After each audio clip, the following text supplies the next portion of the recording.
Hey everyone, how's it going? Today I'm going to show you guys how to apply coupons on Cnfans, and the process is actually very simple. Now, one thing to keep in mind is that Cnfans is not available for my country, so you cannot see some of the features, but the process is same. At first, you want to head over to the user center, which you will find on your profile, and then under available coupon, you'll find all of the coupons that you have.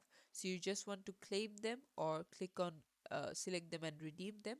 And once you've redeemed them, what you want to do is go to order and then click on pay, and then just below scroll over here, there should be something called coupon code. Again, in my region it's not available, that's why I can't see it, but it should be somewhere just below scrolls. You click on that and it will show you all of the coupons code that you have redeemed.